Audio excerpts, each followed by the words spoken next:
So here we are at Sibley Volcanic Park with Brigitte Mars, an amazing herbalist, and she's been my kind of mentor from afar for so long now. And I'm grateful to have her here to take us on a nature walk. We're going to walk down this path and we're going to see that almost everything we walk by has some history of food or medicine that served humankind or the animals, and that a lot of these common plants are in the Anne-Marie cosmetic line. So people see the jack-in-the-box or the big camel or the golden arches and they know what that means, and yet they recognize less than 5 plants or 5 birds in their area. And most people see this and they think, oh, gotta get something, gotta kill that. It's the dandelion. Taraxacum officinale. Taraxacum means the remedy for the disorder. Dandelion roots help you get grounded. Nothing wrong with this plant. The pioneers brought this plant here deliberately for food, and they put fences around it to keep the animals out. And so it really is one of the top 5 most nutritious vegetables that we could possibly eat. Okay, and if we walk right over here, we're going to see something that we talked about yesterday. This is the famous barberry, Mahonia, also known as Oregon grape or Rocky Mountain grape. Maybe they call it California grape right here. So this is in the Barbaridaceae family, and right now it has little yellow flowers, and you can see it's got sharp pointed leaves. It's a great xeriscape plant, doesn't need a lot of water, but it's the root of this plant that is used for its antimicrobial properties. Could be used as a substitute for golden seal, which is endangered in the wild. So this plant contains berberine and is antimicrobial, meaning antifungal, viral, antibacterial. And the root, it's a great remedy internally for skin ailments, and then topically it would be good for drying up things like acne and psoriasis, eczema. So I love this plant. In the fall it'll get blueberries usually, or sometimes red berries, and they're very, very sour. When you taste the sour flavor, it usually tells you it's good for the liver. So you can make a lemonade or a smoothie with it. And most Americans are fixated on 2 flavors, sweet and salty, but really for ultimate health we want to eat all 5 flavors. So sour is one of them, good for the liver and the gallbladder. Okay, so this is another herb that we learned about yesterday. Milk thistle. Yeah, it looks like it has milk spilled on it. Saliba marianum, named after Mary's thistle. And so it's not in flower yet, but we talked about this being an ancestor of wild artichoke. So you can see the white splotches on it, and all thistles are edible, not just milk thistle. So even though it has prickly edges and it's a little dirty and sandy right here, you could, with a pair of gloves or scissors, cut the outer edges away and then eat the inner portion. You could pull it up, preferably with a pair of gloves, and eat the root, and then cut the little purple flowers off and eat them. And then the seed is what's used as a liver, not only detoxifier, but to rebuild the liver. The milk thistle seeds stimulate protein synthesis in the liver, so they can actually help rebuild a damaged liver. The liver, fortunately, is an organ that's very forgiving. No matter what you've done to it, if you start treating it right, it will grow back. So that's why we only have 1 liver but 2 kidneys. So love your liver so you can live.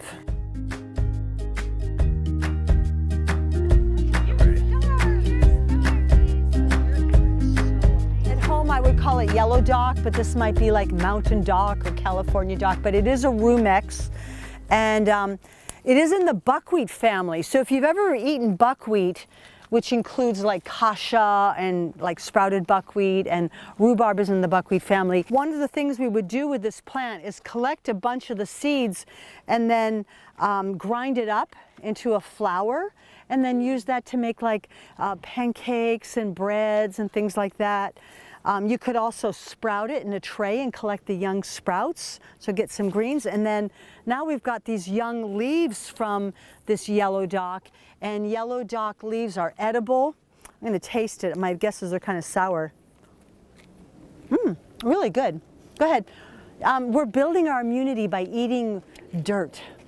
We get so phobic about, oh my goodness, I didn't wash it.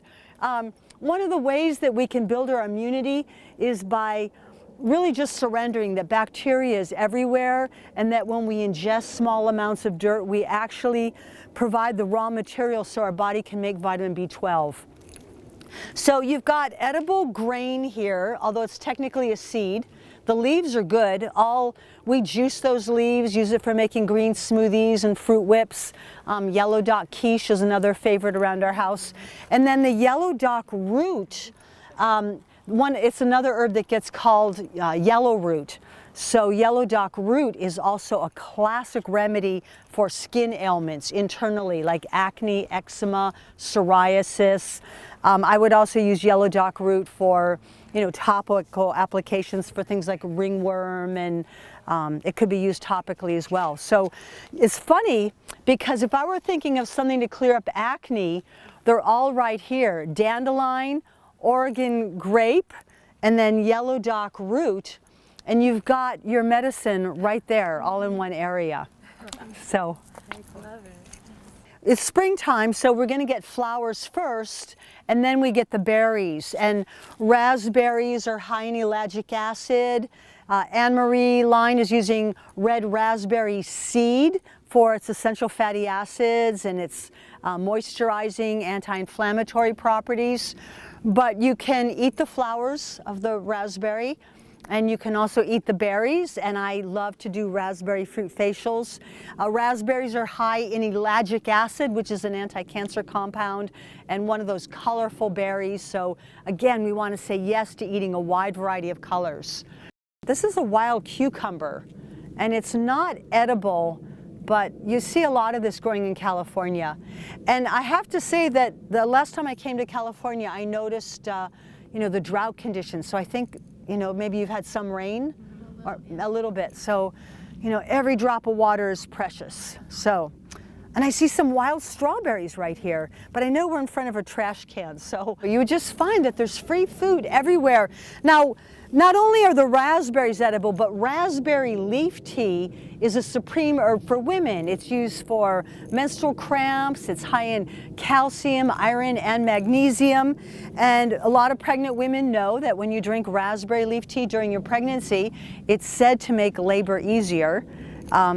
It'd be hard to say, well, how hard it would be if you didn't drink it. So, just be safe and drink some raspberry leaf tea. It'll also help prevent the baby from drawing nutrients out of your bones and teeth. And it's really just a high mineral rich herb. It's an herb that I even use for women that have had sexual trauma, which unfortunately many people have. It could be used for men as well. But again, calcium, magnesium, and iron. And if you love black tea, like I do, raspberry leaf tastes a lot like black tea. So it's going to give you that, nice high tannin, rich flavor without the caffeine. And I have some friends who are making kombucha. You know how kombucha is made from black tea and sugar. I know that some of my friends are doing it with raspberry leaf and sugar for their kombucha. So one plant that Americans seem really fixated on is grass. And I do not mean cannabis sativa. We are using 1/3 of our nation's water to water grass. And we just can't afford to do that any longer. Now, I don't want to diminish grass as being a worthless plant because it does have value. Let's say you were lost in the woods. You could simply, take some grass, chew it up, and we don't have like several stomachs like cows and goats do. So you would extract the chlorophyll and the iron and magnesium and all those wonderful minerals, and then you could spit out the pulp. And then most grass is going to develop into some kind of grain. So the grass family is the same family, the Poaceae family, that yields wheat, barley, oats, spelt, and kamut. And even though a lot of us are really trying to not eat so much gluten, know that that comes from the grain, but the grass does not contain gluten.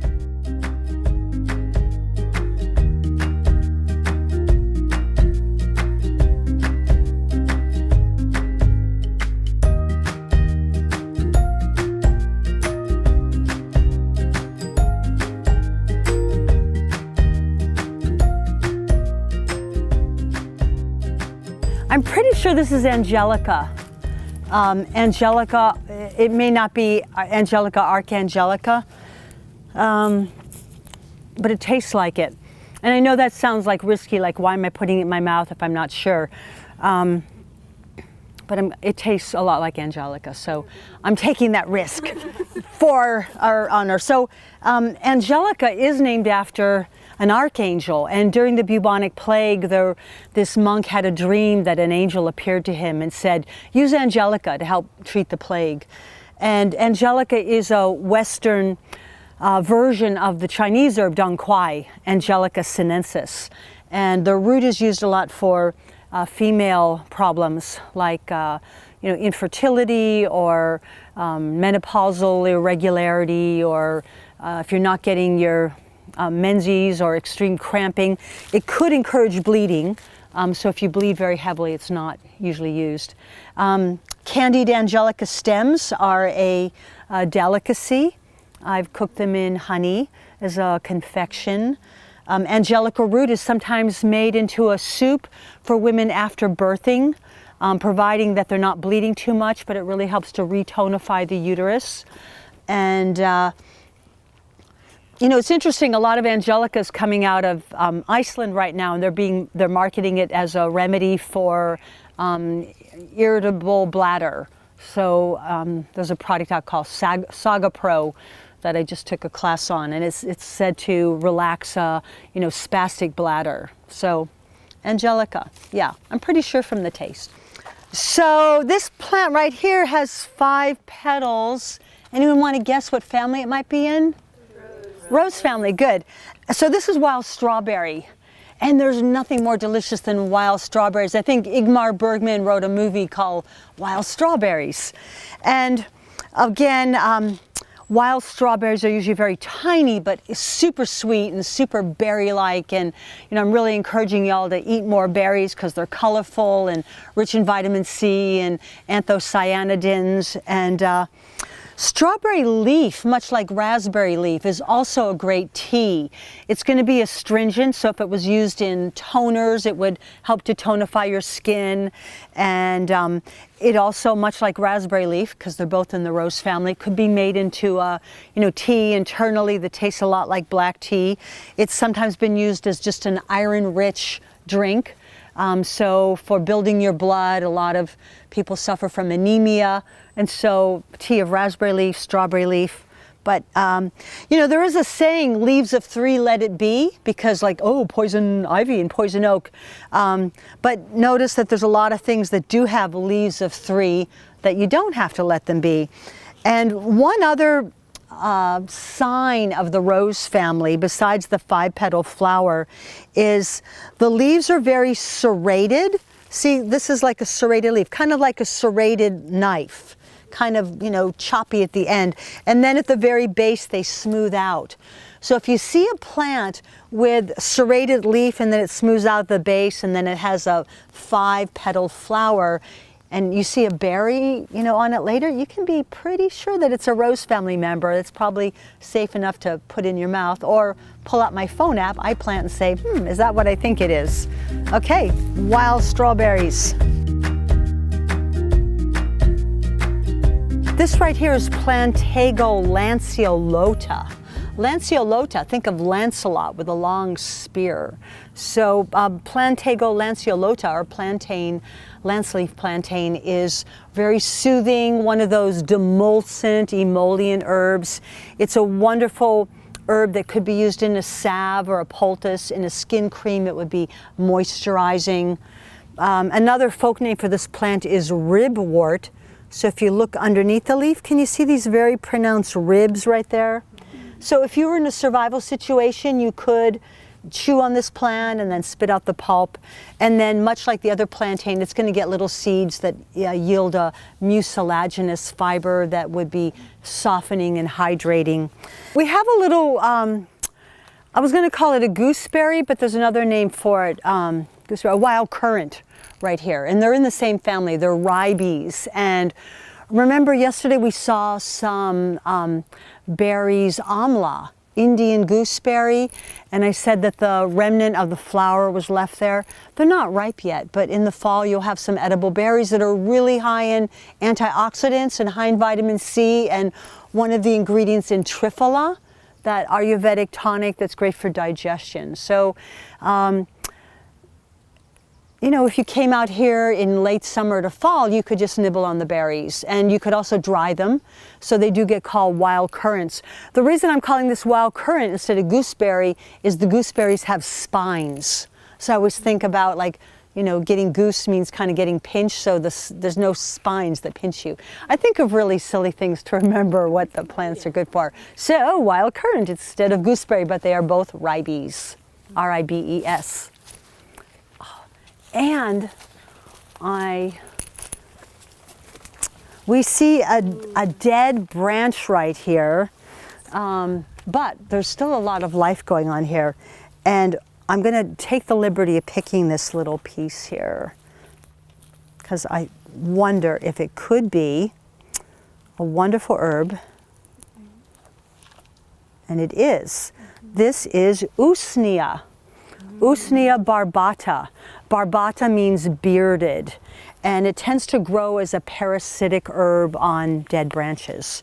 And Usnea is an herb that's gotten a lot of recognition. My friend Christopher Hobbs wrote a book on Usnea, that it is a wonderful antimicrobial agent. And he likes to tincture it, and when he tinctures it, he uses a small percentage of apple cider vinegar to extract the usnic acid. So, you know, just like French and Spanish, there's always an exception to the rule. You know, just tinctured in, you know, vodka or brandy. But with Usnea, you use a little bit of apple cider vinegar. Why you would use Usnea? To fight infection. Usnea has been found to be effective against all kinds of bladder infections, against strep throat, even against tuberculosis.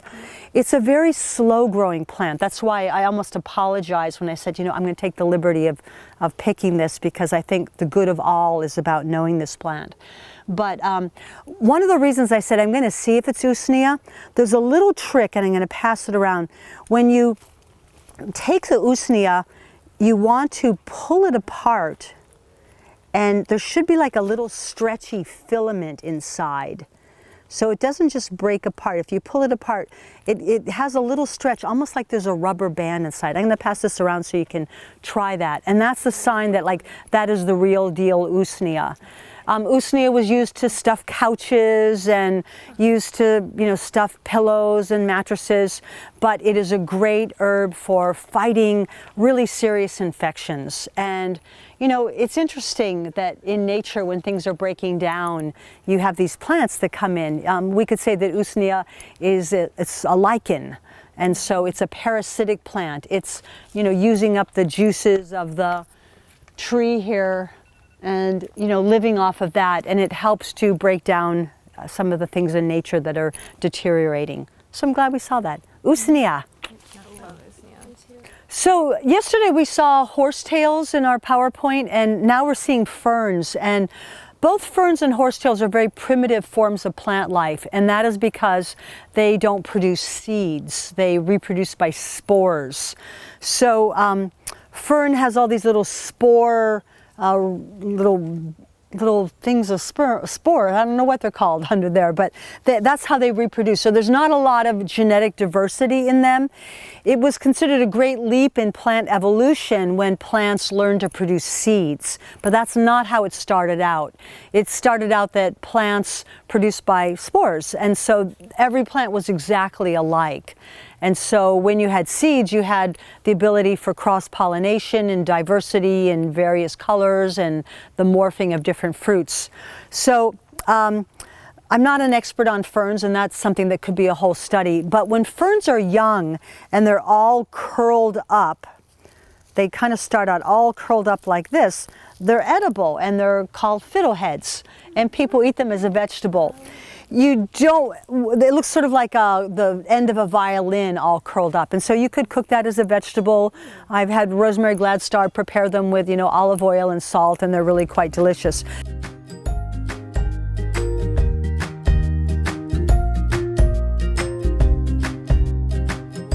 Aubrey was so cool to point this out, mugwort.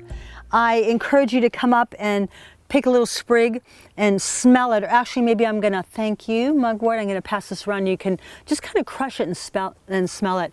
Mugwort is in a family of plants in the Asteraceae, or the daisy family, and it's subdivided into the artemisias. And artemisias are named after Artemis. Artemis was also regarded as goddess of the moon, goddess of the hunt. And you can tell by the wonderful aroma of this plant that it definitely has a high content of essential oils. So mugwort is something that you could rub on your body, and the essential oils would repel bugs. So that's one virtue. You could also dry it and burn it as an incense. It was traditionally burned during childbirth to invoke the blessings of Artemis, who was the protector of women in childbirth. And you could also dry mugwort and stuff it into little sachets. It's said to help you remember your dreams. A mixture of mugwort and rosemary is a great combination. It's quite antiseptic and quite bitter. You're not going to find it delicious, but small amounts of it are anti-parasitic. So if you were traveling to a foreign country where parasites were an issue, you might use a type of artemisia.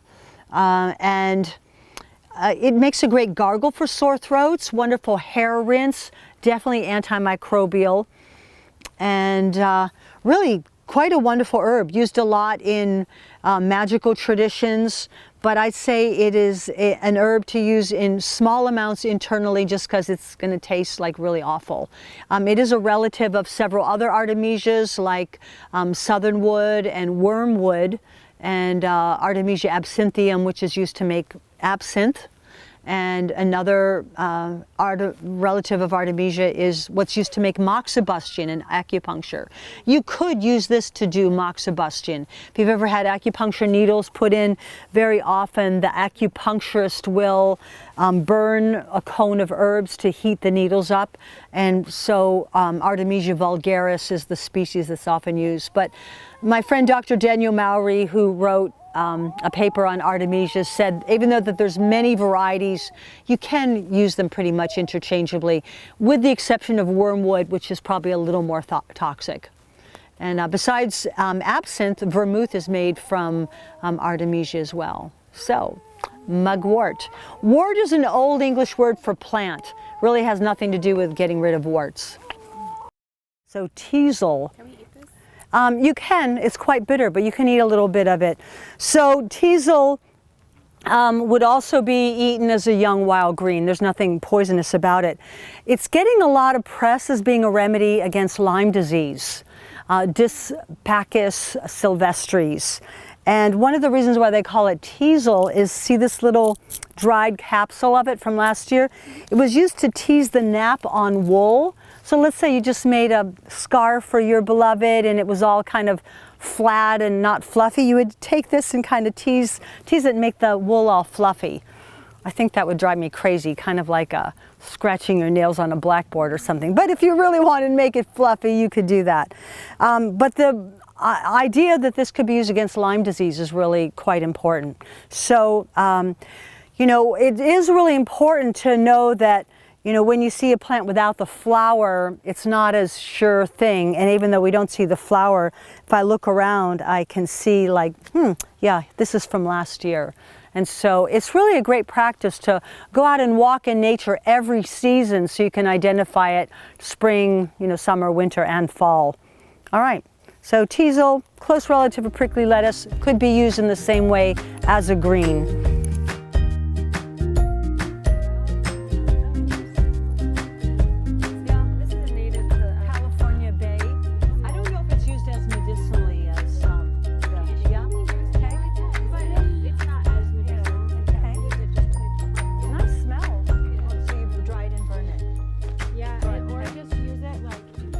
A mint family member, and Aubrey knew right what it was, bless her heart. But we talked about square stems, that they're not round and that the leaves are opposite and then alternate. They go north and south, east and west. So this is hedge nettle, and I believe it is edible. but it's a mint family member and it's slightly aromatic. So, you know, you wouldn't starve if you knew how to eat some of these things. And again, the idea that you could be making a salad or a soup or a tea from something that was growing a minute before you're imbibing it, that's really powerful Jedi food, in my opinion. We should eat more of it. So even though we've been walking around and nibbling here and there and feel very at home and comfortable in the wild woods, it is good to have a perspective that nature also once in a while gives us a poisonous plant. And right here, I'm going to take the liberty of picking one. This is certainly not endangered, and point out poison hemlock, or Conium maculatum, as is the Latin name. Notice the red spots on the stems right there. And I'll pass another one around so you can have a closer look at it. Now, poison hemlock, it's in the same family as a lot of our other wonderful herbs that we're using. So, for example, relative of dill, of fennel, of coriander, carrot, parsnip. So the leaves are finely divided. And even though we can see the red spots on the stems now, if we were to let this plant mature and get very tall, it could get 6 feet tall, it will maybe lose the white spots or they'll get bleached by the sun. So poison hemlock is so toxic, and people mistake it for wild carrot. When Socrates was ordered as a political prisoner to commit suicide, he was given hemlock to drink. And so hemlock is not a very painful death. Supposedly the Right to Die Society uses the term hemlock as their emblem and symbol of the right to die. But if you make a mistake and harvest water hemlock by mistake, that is a very horrific, painful death, 3 days of vomiting and convulsions. So you don't want to mistake your hemlocks. So poison hemlock, the seeds look a lot like fennel and aniseed, very easy to misidentify. It's not poisonous to touch it, nor is it even poisonous to collect the other plants around it. And it is supposedly beneficial to even have it growing in our cities because it helps to purify the air.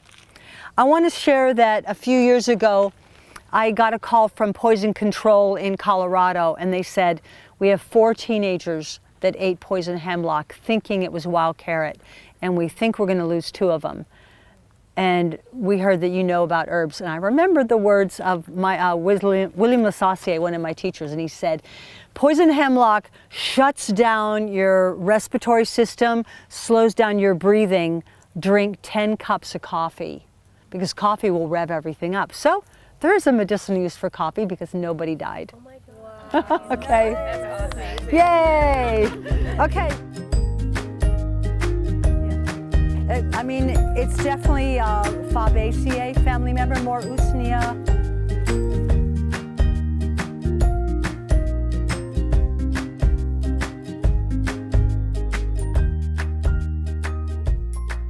I see a really benevolent plant.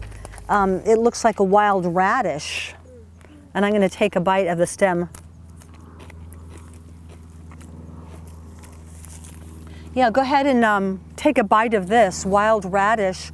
What you're going to notice is that it tastes very sulfury. And you don't have to. I mean, I deliberately eat dirt. I think that, you know, it's antifungal and all that. But if you want to taste it, you say, oh yeah, I can taste the sulfur in that. And the good news is that there are no, here's some that are cleaner back here. Okay, these are not as dirty. But the whole mustard family, did everyone get to taste it that wanted to taste it?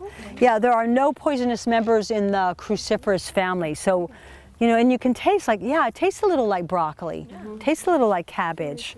So no poisonous members of this family. And they really have great anti-cancer compounds. We talked about broccoli seed yesterday, helping to clear estrogen out of the liver.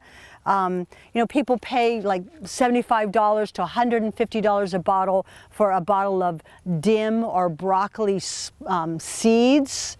And I would say, start growing broccoli sprouts. That would be a great anti-cancer, one of the very best. So the cruciferous family, they are not as anti-cancerous. When they're cooked, they really are better raw, and even though they may be harder to digest raw, you could ferment them and make sauerkraut, so that would be a good way. If you're worried about goitrogens or anything inhibiting thyroid function, know that, you know, turn it into sauerkraut, wild radish. This right here looks a little like chamomile, doesn't it? But it doesn't have the little daisy-like rays. It just looks like the head of chamomile. So, you know, I think when I first saw this plant, I thought, oh, maybe it's a chamomile that the petals fell off. It's actually called pineapple weed, and it's a very close relative of chamomile. And I'd love you to touch it and smell your fingers and you say, oh my gosh, it smells just like pineapple. You can make a tea out of it. It would be calming like chamomile, good for menstrual cramps, good for headaches. You could eat it. It's not, you know, luscious or anything, but again, put a few of these in a salad and you'd be fine. But pineapple weed, so it is a matricaria relative of chamomile and dandelion and sunflower. So pineapple weed. Yeah, go ahead and touch it and smell it. Ooh. We're standing in front of a pine tree, and I wanted to say that pine trees are amazing. If you were in a survival situation, you could chew on the pine needles and then spit out the pulp. You would get vitamin C and simple sugars from that. One of my favorite cough drops is Santa Sapina. It's made by Bioforce, and inside it has a pine liquid center. It's so good, great for coughs. Pine needles could be made into a basket. I have a basket that would hold water that's made from nothing but raffia and pine needles. If you were really in a survival situation, you could cut a section out of the pine tree bark, and inside you would have the inner bark that would be tender. A lot of people boil it like noodles, but that's a survival thing. I mean, I would probably prefer zucchini noodles or kelp noodles, but again, many people have relied on pine trees as a great survival food. Pine is pungent, and the pungent flavor helps to improve our lung capacity. So we know that pine cones, if we found a pine cone around here, they each have a little nut inside them, and pine nuts are a great protein and essential fatty acid source, high in zinc, like many nuts. Nuts are good for fertility, for growth and maturity. And another use of pine is when you get the pine trees in the early spring, I think it's already maybe a little late right here, pine pollen is an amazing remedy for providing the raw material to help the body make testosterone. So testosterone is not only a hormone of male sexuality, but also female sexuality. When men go to a doctor and say, I need something to help my libido, they often get Viagra, but women get testosterone. And I'm not so big on taking synthetic hormones, I'm not at all, but testosterone is also a hormone of ambition. So if someone really lacks any drive or ambition, pine pollen might be your great remedy. What I often do is I'll go out when the pine is producing pollen. Well, do you see that little dust? Yeah, I think the pollen's mostly flown out already. But I would go out with a paper bag and go like this in the paper bag to collect the pollen. And then I could use that pollen to perhaps make flax crackers or make a tincture or, you know, add it to my chia pudding or something like that. So pine pollen, great tonic for energy. And just walking amongst the pine trees is beneficial for our lungs. Pine essential oil would be very antimicrobial, pungent, good for our lungs, enhance our respiratory capacity. So, Pinus species. This was a plant I was really excited to learn about. Lots of it in California. It's even mentioned in that great novel I told you about, The Fifth Sacred Thing. This is madrone. And notice the reddish bark there.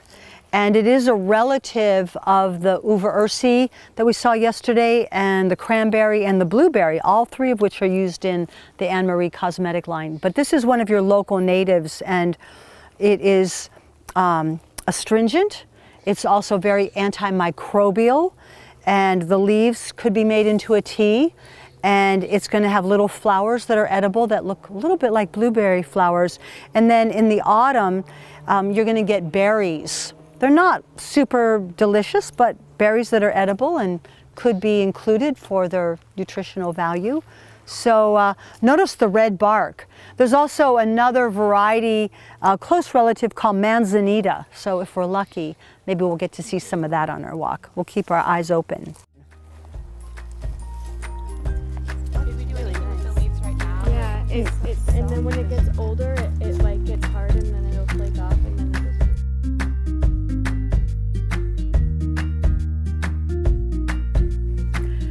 So how could we pass by such a gorgeous purple flower? This is lupin, and lupin is the state flower of Texas. They also call this plant bluebonnet, hence the Texas bluebonnet.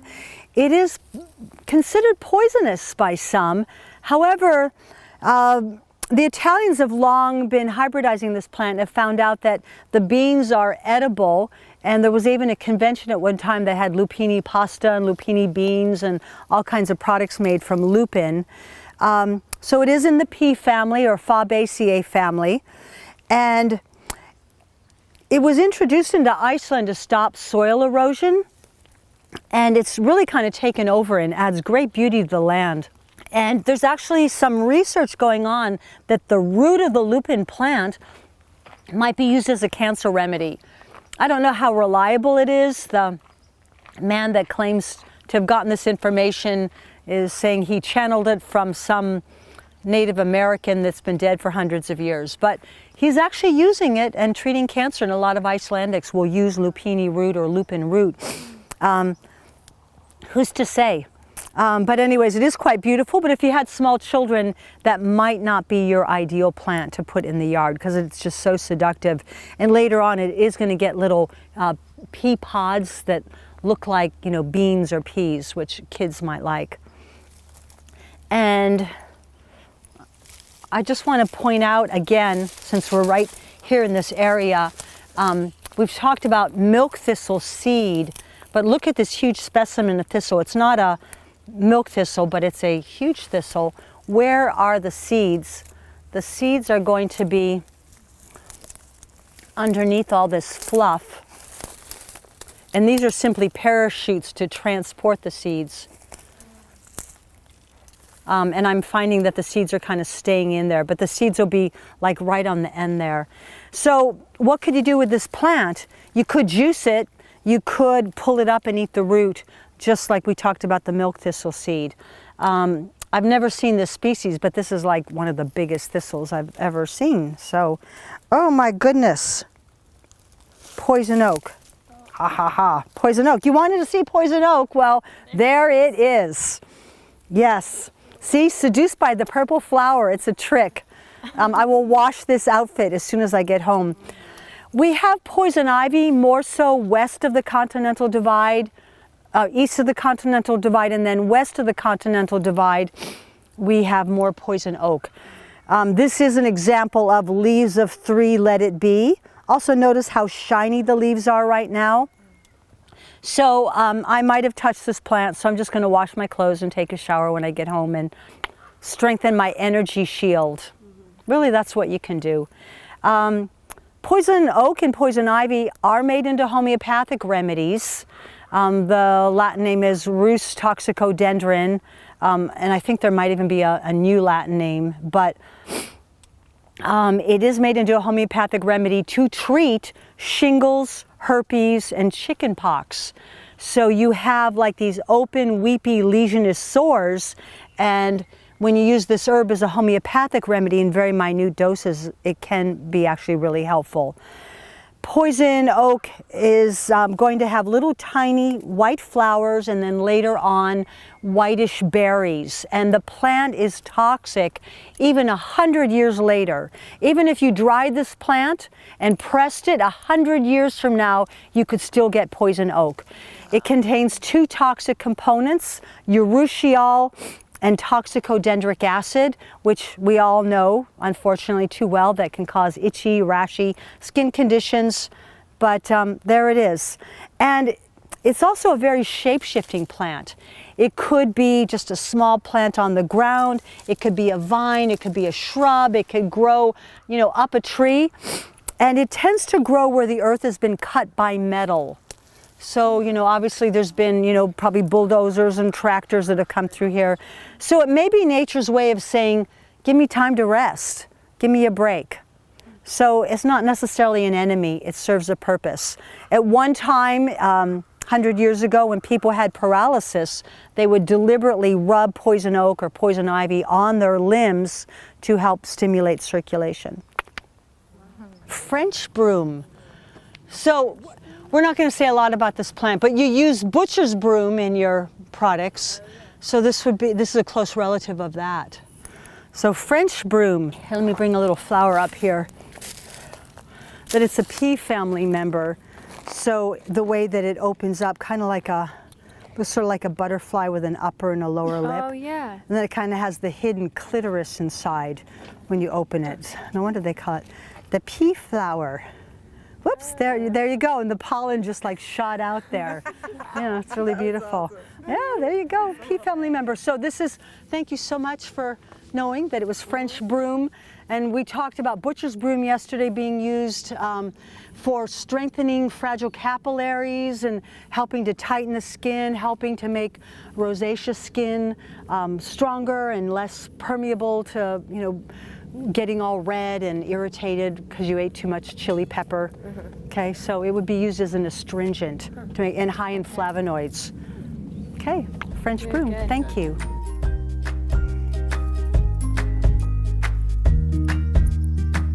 We are standing in front of a eucalyptus tree, and eucalyptus is native to Australia. It also gets called blue gum tree. Maybe you remember the song, Kookaburra sits in the blue gum tree, eating all the gumdrops he can see.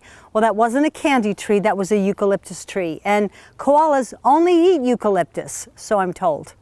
So eucalyptus is very antiseptic, very antimicrobial. And supposedly when Captain Cook came upon the islands where eucalyptus grew, what he saw was this blue mist because the essential oils just permeate the atmosphere where eucalyptus grows. Eucalyptus oil is so antimicrobial that it was once used to sterilize surgical tools like scalpels and such. One of the reasons why eucalyptus got planted in California is where there is swampy, wet land also follows mosquitoes, and mosquitoes can carry malaria. And so by planting eucalyptus trees, they help to dry up swampland and thus reduce the incidences of malaria. However, they also take up a lot of water and contribute to creating a more arid desert-like condition. Eucalyptus is quite bitter. It's a very wonderful lung antiseptic. You maybe have smelled eucalyptus in the sauna or the steam room at the gym. It helps to open your lungs, open your sinuses. It's a great topical application for, you know, pimples that you might get. So consider it a great oil, and when you can't breathe, just go ahead and smell some eucalyptus oil and you will be able to breathe and hopefully sleep through the night. There's many varieties. Eucalyptus bark tends to peel off and can reveal all kinds of beautiful colors underneath. Eucalyptus, blue gum tree. These are some of the madrone flowers. Isn't that beautiful? And you can see how they look like little hanging bells, much like blueberries and cranberries and even heather. And remember that flowers are the sex organs of plants. They are designed to attract pollinators. So if you want to perhaps attract some pollinators into your life, be sure to lavish your food with edible flowers. They attract you with their fragrance and color. Madrone.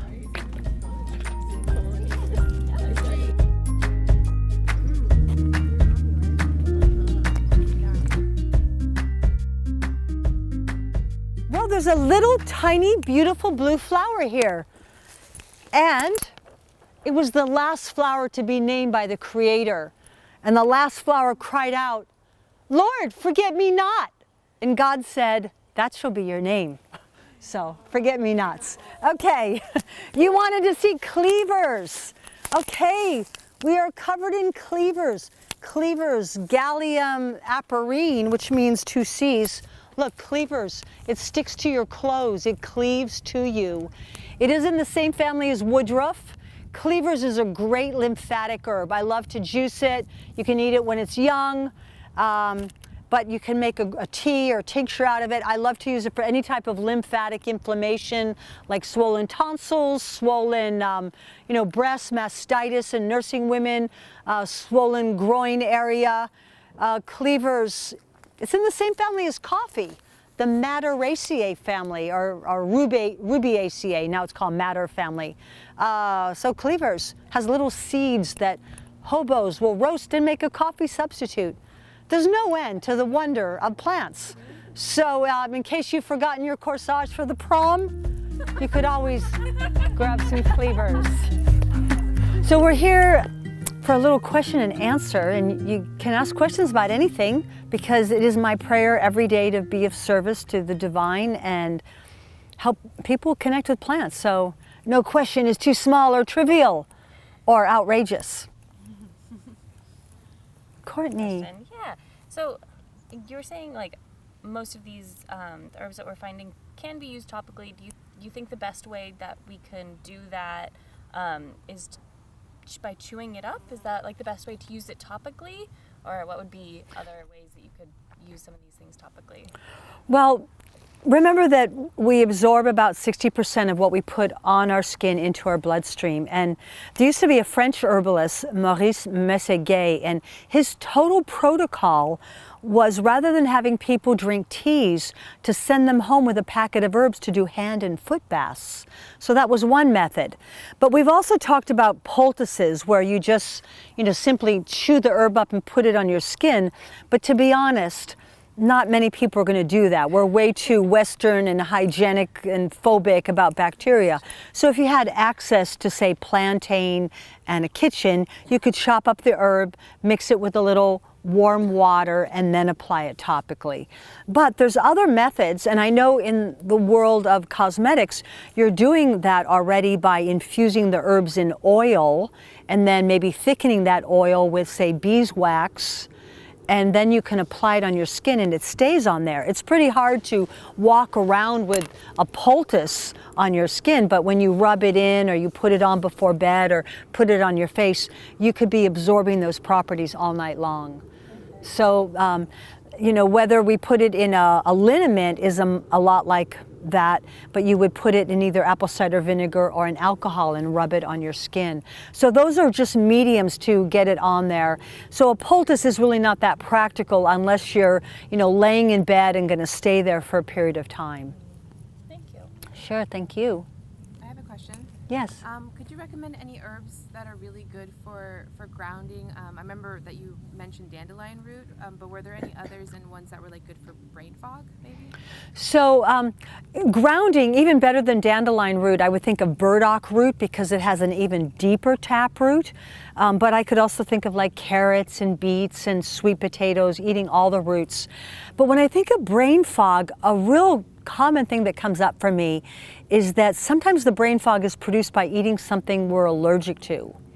And I'm using the term allergic to very loosely because it could really be sensitive to or intolerant of. And I mentioned that very often we crave what we're sensitive to. I will share with you that I have one grandson I love very much, and he was born very premature. And he had a lot of health issues. He had Asperger's syndrome, and he could not look people in the eyes or relate. And his mom tried taking him off of gluten as her first recourse. And not only did he not have Asperger's anymore, but he became like really, really smart and really gifted and really clear-headed. And I wonder how many of us live in brain fog because we're eating either gluten or dairy or soy or corn or peanuts or something like that.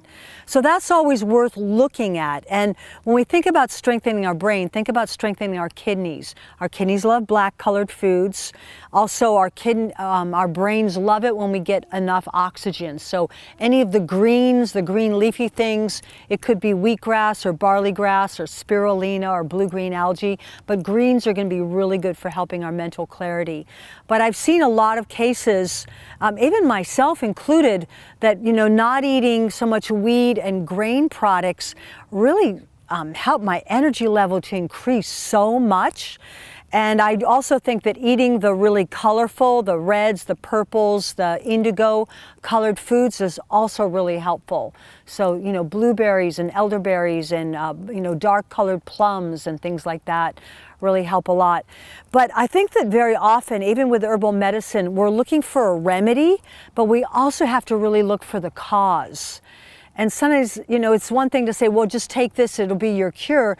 But if we're still doing the cause, the thing that's causing the illness, we're not really totally going to get well. So that's just one thing to look at. And again, it's often what we crave the most. But I've had people say, like, low energy could be a type of brain fog. Another thing they might say is the quality of fats that we're eating might make us feel, not really on top of our game. So one thing I would ask everybody is do your best to have one meal a day, green leafy vegetables, and make your own salad dressing with olive oil. Forget the canola, the soy, the safflower oil. All those oils, when they're pressed, the machinery heats up, usually to over 300 degrees. So I know in the Anne-Marie products, you're using a lot of really good quality oils. You're not using canola oil. You're using, olive oil and cranberry seed oil and blueberry seed oil and, really high quality oils that are done in small batches.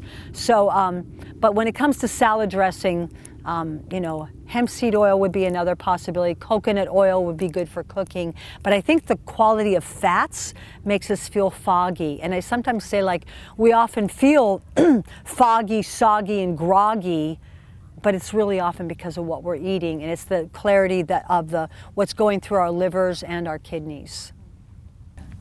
What is your take on essential oils for pregnancy? So our blends, if you were to look at our blends. Well, one of my closest friends is an aromatherapist, Mindy Green, and she's written a number of books. Also, Kathy Cavill is another good friend who's an aromatherapist. And we don't really know of any danger of using essential oils during pregnancy. There hasn't been really any research on it. So I'd say that's really the concern, that it hasn't really been researched. However, people in the real world are using products far more dangerous than your products when you think of what they're using for sunscreens and lotions, and they're not even thinking essential oils. They've never even heard of it. They're just putting sunscreen on a regular basis. I know Mindy has said that probably the flower oils are the safest, things like rose and lavender and jasmine oils are probably the safest, but it is an area that probably needs more research. I certainly wouldn't be ingesting essential oils, and any essential oil that we know is toxic during pregnancy, like pennyroyal oil or tansy oil, you would certainly want to avoid, but I don't see any of that in your products. And again, what people are putting on their face, it's far from what you're putting on your belly, and I've certainly seen, belly oils that are coconut oil that are scented with lavender oil. So I don't know of any danger of it. I think that the danger would be in ingesting essential oils or using oils that we know are toxic during pregnancy. For example, pennyroyal probably being one of the most toxic. But I don't think that moderate applications on your face, if you're getting massages on your whole body and you're doing it every day, maybe you would opt for a flower oil or using an unscented massage oil. But putting it on a small portion of your body, I have no reason to think that that's a red flag. But that is a really good question, and hopefully something we're going to see more research on.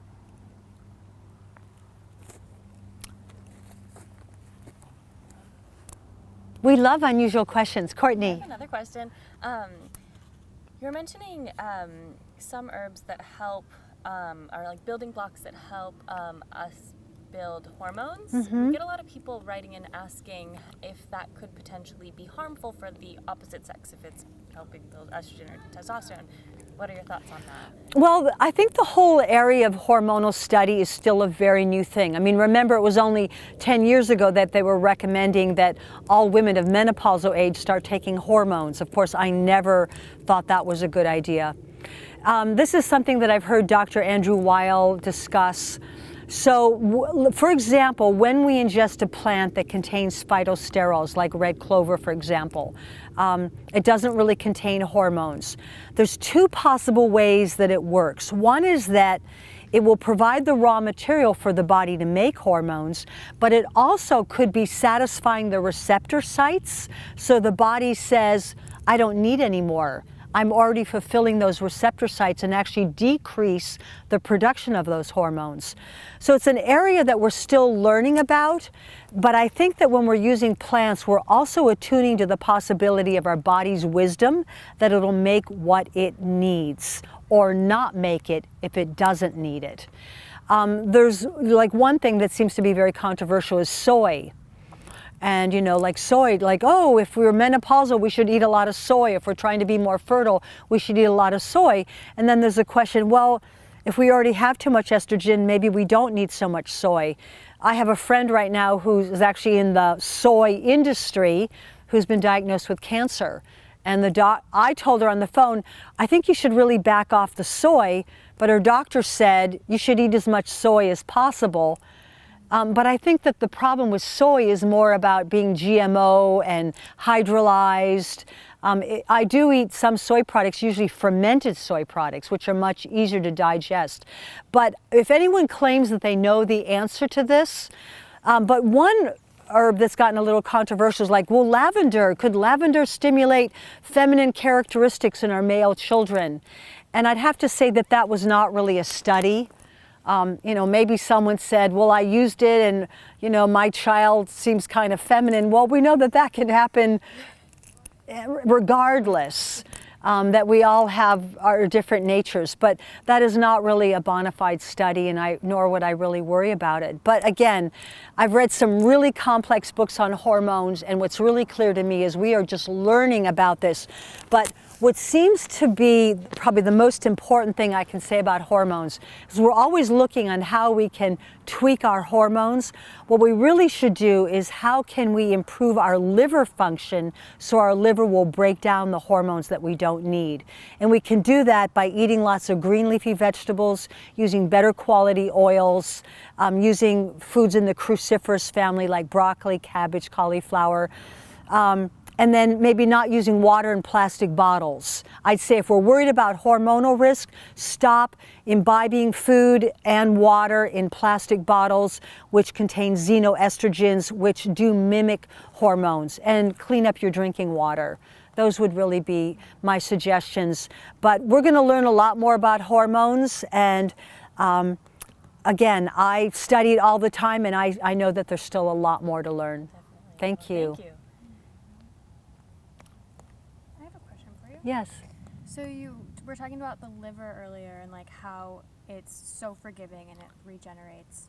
And I'm wondering if there's like a specific herb that you feel has an affinity, like if you had to choose one or two to that liver. Well, thank you. What is a good affinity herb for the liver? I would think of dandelion. So according to the principles of Asian medicine and 5-element theory, our liver corresponds to the element of wood. And wood is like the pioneer, it's the go-getter. And I think some of you are go-getters in this Anne-Marie company here. Like, we're go-getters and we'll surmount obstacles and make it happen. And so our livers love it when we eat a little bit of sour food. Okay, and I know there's a proverb in our country like, if life gives you lemons, get the tequila, but that's not what I'm talking about. What I'm talking about is use more sour foods like berries, like drinking lemon and water, like using good quality apple cider vinegar. I love Bragg's. Eating more greens, the color associated with the wood element is greens. The emotions associated with the liver are anger and depression. And so the remedy against anger and depression is creativity. So I'm a big believer in learning to do handcrafts, whether it be sketching or playing an instrument, or you know, I love to knit and crochet and sew. I've always got like some kind of crafty thing going on. and I think our generation, or my generation, and yours included, we haven't done so many crafts because you could buy whatever you need cheap at, you know, a big store. So learn to do a handicraft. But when I think of dandelion, dandelion is like the wood element. It overcomes all the obstacles. It can grow through the cracks in sidewalks. It can grow in our polluted cities. It's the first thing to come up just about out of the snow. It blooms early on. You mow it down, it comes back. It's a survivor. They've even tried giving dandelions 20,000 volts of electricity and it still comes back. So the dandelion is a classic archetype. Learn to eat the leaves, learn to eat the flowers, and dig up the root. Instead of drinking so much coffee, make dandelion root coffee. I think I saw a bag of it in your cupboard there, made by my friend Paul, I forget his last name. Yeah, from Minnesota or some cold place. I haven't seen him in a few years, but yes, drink dandelion root coffee instead of so much coffee. So to me, that would be an archetypal herb, along with the berries and the greens in general. Great question, thank you. What about babies? Well, I see that you're giving your baby breast milk, which is like the very best thing for babies. Babies are comforted by the sound of their mother's heartbeat. They respond well to touch. My friend, the late great midwife and herbalist Janine Parvati Baker used to say, children aren't in the way, they are the way. And I take that so much to heart. There's some herbs that are particularly good for children, like calendula, fennel, anise, catnip, peppermint, echinacea, elderberry. Those are some of my favorite herbs that you can use, and I think we all want our kids to eat healthier. So, you know, getting them to help you in the kitchen and learning to identify plants is always a great idea. When my kids were little and they'd say, Mom, I want money, I'd say, let's go for a walk around the block. I'll give you a quarter for every herb you can identify, 50 cents if you know the Latin name, and $1 if you can tell me 3 uses for the plant.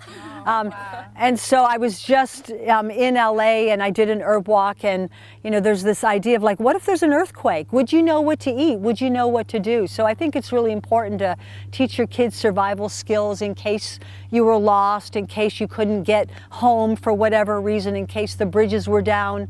I think these are really important things that we should be teaching our youth. And you know, massaging your babies is wonderful. So any specific question about babies? Yeah. So you know, it's so important. I have a video on natural remedies for children and babies, and so I know I gave you all my cards yesterday. I do phone and Skype consults with people all over the country, so know that I'm not a secret or a hidden thing. I'm like, you know, I'm really kind of dedicated to making a difference and helping reconnect people with the plants, because this really should be our birthright. This is something we should all know, everybody. And I think somehow we've been bamboozled to think that if our food doesn't come in a package or wrapped up in plastic or with a barcode on it, that somehow it's not edible. And yet some of the healthiest things we can do is go out in the woods and nibble. So I think we might have time for a few more questions. So, a lot of our customers write in and ask about natural hair care. Can you talk a little bit about natural ways to wash and condition your hair? Okay. Well, the health of our hair is governed by the health of our kidneys. So again, you know, what you put on your hair, it's only going to be on there for a little bit. So eating those black colored foods and the nuts and seeds and superfoods like nutritional yeast and blue-green algae, raw pumpkin seeds, I see those as all good hair foods. I think it's best never to use a blow dryer. And to use hair products. So, you know, rosemary and nettles are great. Internally, nettles and horsetail and rosemary are also great. Burdock root are all great hair herbs. And Horsetail could be applied topically to strengthen our hair. But again, the health of our hair, it's only gonna, you put it on and you rinse it off. It's not even as, pronounced as like putting a lotion on your face and leaving it on all day and all night. But those are the things that I think of. I heard one of you say that you use apple cider vinegar on your hair, and tea tree oil, essential oils, coconut oil. You can do really nice treatments. Avocado makes a great conditioner. If you want to use something totally natural, mash up an avocado and add a little rosemary oil and put that on your hair and leave it on for a few hours. Not when you go out to the parties or something, but leave it on and then rinse it off. Coconut is wonderful for our hair. Olive oil. So those are some great remedies. I believe you all have my book in your library now, Beauty by Nature. So there's a lot in there. So remember to eat your seaweeds because they're high in minerals, get enough protein. But if your hair is like breaking off and really not healthy, then I would look to, you're not getting enough minerals and you're not getting enough protein. Our scalp is an extension of our skin. So all those good quality essential fatty acids that we're going to find in hemp seed and pine nuts and almonds and hazelnuts are really important. Sunflower seeds, pumpkin seeds are going to be really good. But, if you're going to color your hair, look for natural colors. I personally use tints of nature. I love them. And I do my hair like maybe 3 or 4 times a year. I don't want to put chemical bleaches. People wonder, why is my hair a mess? And they're putting like chemicals right on their scalp. And now we're finding out that what you put on your scalp is getting absorbed into your bloodstream, just like everything else. And that a lot of hair dyes have lead in them. And if bleach is going to strip the color out of your hair, it's going to definitely decrease the strength of your hair as well. Try to stand on your head or at least do a shoulder stand. That's a great way to get circulation, and massage your scalp just like we, want to massage our face, and, love your hair, treat it like fine silk. And my favorite movie is Hair, so if you haven't seen it, watch it. And Kevin Gianni is going to grow his hair long, so I think I hope you get a lot of pictures of that. Yeah. Any particular thing for dandruff? Dandruff could be aggravated by sugar and poor quality fats. For dandruff, I like to simply make a rosemary tea, maybe add 1/3 part apple cider vinegar and a few drops of tea tree oil to that and apply it on the scalp and leave it on. But I tend to treat dandruff much like candida. So, really minimizing bread, yeast, sugar, alcohol. And those types of treatments tend to really help a lot. Taking zinc internally might be helpful, but again, zinc is found in sunflower seeds and pumpkin seeds. There's a nice chapter in Beauty by Nature about dandruff, but I kind of see it as sort of like, just like flaky skin, it's just happening on the scalp. And people really need to look at what are they using on their bodies. So again, commercial shampoos, or they could be sensitive to sodium lauryl sulfate.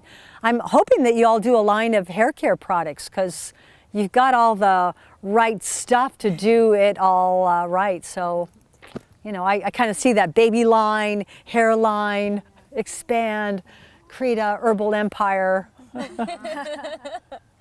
the dream. Okay, good. Let me know if I can be of help. So a few more, another question. And Abby has a question. Yeah, the white willow bark, is yes. that of concern to pregnant women if it's an infusion? I don't think white willow's like a big red flag herb there. There's a salicylic acid in it. Well, again, you're using it you're using it in a infusion, which is not really strong or concentrate, and pregnant women take aspirin, and far worse things than that. Again, there's a book that I left with you all. Kevin bought you all a little library of my books, The Desktop Guide to Herbal Medicine. And at the end of each herb, there's contraindications. I would take that seriously because that's very, very well researched. So if there are contraindications, you know, you might look in there, because I resourced, you know, all the great masters of our time for that. But that's not a red flag for me. When I think of herbs that are contraindicated during pregnancy, I think of herbs that are laxative. Laxative herbs could not only stimulate colon contractions, but also uterine contractions. Herbs that are abortifacient, like pennyroyal, blue and black cohosh, tansy, rue. I haven't seen that in your products. And herbs that are known, toxic agents. So, I didn't really see anything that was a really red flag about that. And again, most pregnant women, there's always going to be people who disagree. Like some say, oh, don't use chamomile during pregnancy. Chamomile is relaxing, aloe vera. Maybe don't drink aloe vera juice because it's a little laxative. But putting it on your skin, it's so much safer than other things that people are using. I really wouldn't worry about that. But again, it's scary because some babies are going to end up as miscarriages. And that happens. I think like 1 out of 4 pregnancies ends up in a miscarriage. But, I see pregnant women on all kinds of medications and thyroid drugs and drinking tap water and eating commercial meat that's full of hormones. I would worry about that more than a lotion that you put on your face or hands. There's far more serious problems. I would worry, and this environmental problem, it's all our problem. And we can't just complain about it. We have to campaign for it. We have to make a difference and do something. And it's, we might not be able to do everything, but we can all do something. And by choosing to put our money where our mouth is and support that which is righteous and what can we do in our own homes and our own yards is certainly a start. And if we can get our neighbors to do it, we're all on the same team. So one last question. Oh, I'll take more. I'll take as many as you have. I'm just wondering if you're foraging stuff, just maybe not here, but maybe in the cities or yards or things like that, or wild and medians, do you ever have a concern for glyphosate being sprayed? Yeah, I would not harvest anything right in the city right next to traffic. Ideally, you don't harvest anything within 50 feet of a busy road. And for some reason, it seems like when the plants have been sprayed, they look like they've been traumatized. They kind of go, eh. They kind of go into fast forward motion of dying. And you can see that. And I've seen it, and I've unfortunately seen it right next to creeks. I've seen it happening on rare endangered species. I'm not saying I can always see it, but if plants don't look healthy, don't eat them. But like nibbling something that's maybe not washed, I feel like I'm building strength, and I really do believe that we need to toughen up and be Jedi. Not only for this world, but the pollution's not going away. And so saying, okay, am I going to worry like, oh my God, there was dirt on there? No, I relish that. I'm saying yes to life. And I'm not going to worry about bacteria. I work, as I've told you, part-time in pharmacy, and the sickest people in town come into there to get remedies. And I feel like I am making my immune system stronger by being exposed to everything. So when the going gets tough, the purists are going to be the first to go. But again, I want to avoid the sprays, and I want to do my best to eat cleanly and eat organic, because that's the future of the planet that I want to see for my, all of our grandchildren.